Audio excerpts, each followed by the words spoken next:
그리고 이제 좀 다소 아쉬운 거는 얘네들이 우리나라에 그렇게 좀 뭐랄까요 한국 친화적인 스탠스가 아니에요. 이런 상황에서는 다소 조금 빡빡하게 굴지 않느냐. 저는 그래서 조금 아쉽다 이렇게 말씀드리는 거고 한편으로는 그래서 안 되면 큰일 나는 건가? 그것도 아니에요 제가 볼 때는. 그러니까 에이 됐으면 좋을 뻔했는데 70조 이렇게 하는 경우도 있는데 대충 한 50조 정도의 추가 순유입이 는다라는 게 대체적인 전망이에요. 그러니까 이런 영향을 플러스 마이너스 계산해 보면 다소 아쉬운 수준이지 이것 때문에 충격 먹고 그런 상황은 아니다.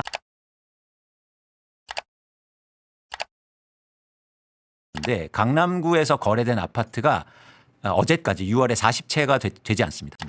세 번째 장을 한번 보시면 이거죠. 한국부동산원이 주간 아파트 매매 가격 지수를 조사하는 방법입니다. 전국에 33,500호의 아파트를 표본적으로 그런데 그 호가를 기반으로 해서 국가 통계가 집계가 되고 사람들은 그걸 보면서 이렇게 얘기하는 거예요. 첫 번째는 주간 통계 발표를 중단해야 됩니다. 이런 부동산원 개혁 분명히 할 수 있거든요. 빠른 시간 안에 할 수 있어요.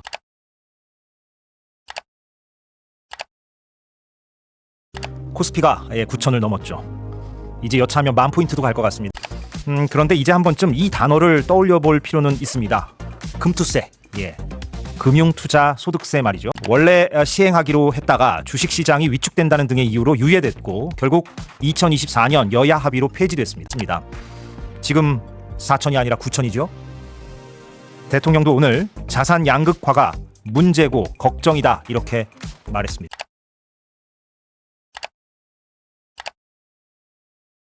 질문이 순방 중에 대통령이 X에 올린 글이 여당을 향한 것이 아니냐는 질문이 나왔고 그랬더니 정부도 당에 쓴소리 할 수 있어요 라고 답을 한 겁니다. 저는 객관적으로 봤을 때 우리 편 안 쓴 거 아닙니다. 다른 쪽도 써야죠. 또 잘하고 있잖아요. 원수 싸우듯이 하지 마십시오. 거기에 그 같은 입장에 있는 같은 진영이라고 하는 울타리 안에 있는 사람들끼리 경쟁을 하는 게 아니라 전쟁을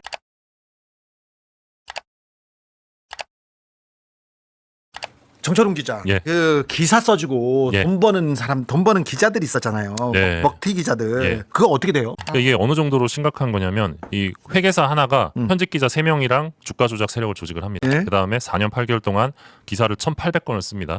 이걸 이용해서 85억 6천만 원 상당의 부당 이득을 취했습니다. 와, 기사를 쓰면 그래서 지금 금감원에서 기사 제목에 특징주, 급등주 있으면 투자 사기일 수 있으니 주의하라는 입장을 냈거든요.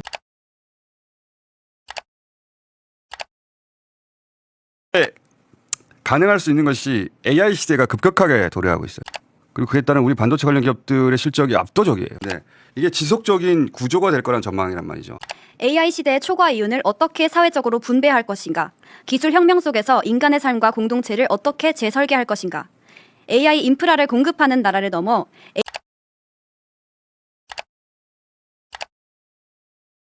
이 일만까지 가는데 걸림돌은 전쟁 상황이죠. 전쟁 상황 유일하게. 네. 그렇습니다. 어제 이란 국영통신은 이란 페제시키안 대통령이 종전 양해각서에 서명한 사실을 사진과 함께 공개했습니다. 이란 유조선 3척이 미국의 봉쇄선을 통과했다고 보도했습니다.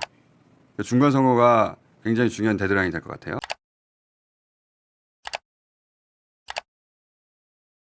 투표용지가 왜 부족한 사태가 벌어졌는데 이거가 있고 기관으로 되어 있는데 헌법기관이라는 그 뒤에 숨어서 견제와 감시를 받지 않는 점 하나, 또 하나는 기구의 어떤 조직이 기형적 구조예요.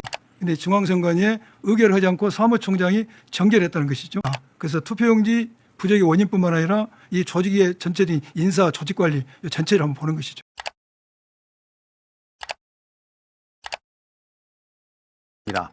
미국, 이스라엘과 이란 사이의 전쟁이 종전을 향해 나아가고 있는 듯합니다. 첫째, 이것은 종전 협정이 아니라 양해각서입니다. 자, 이렇게 이번 협상에 대해서 많은 전문가들이 평가하듯 이란은 얻을 것을 거의 다 얻은 셈이고 미국은 종전을 대가로 매우 많은 것을 내준 셈입니다. 이제 이들 두 국가는 앞으로도 내내 국제 질서의 수호자나 설계자가 아니라 그걸 혼란에 빠뜨리는 천덕꾸러기처럼 받아들여지게 생겼습니다.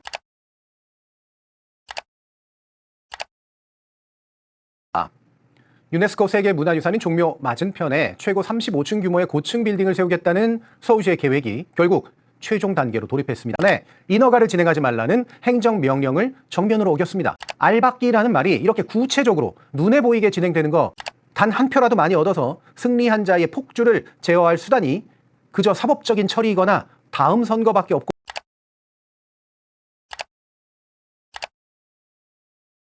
논객 여러분은 4대강이라고 하면 무엇이 먼저 떠오르시나요?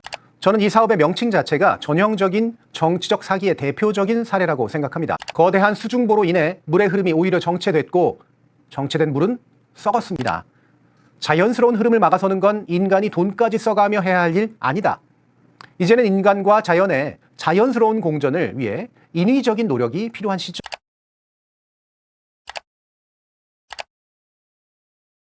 이것은 수사권 전쟁입니다. 네. 그리고 김민석 총리도 보안 사건 이제 더 이상 언급하지 마라. 됐잖아요. 요구권으로만 하는 거로 하고 보안 사건이 이미 폐지됐다라고 했는데 자꾸 이게 그 관뚜껑을 열고 지금 튀어나오니까 10월 2일 날 출범이 조금 늦어진다 하더라도 저는 상관없다고 생각합니다.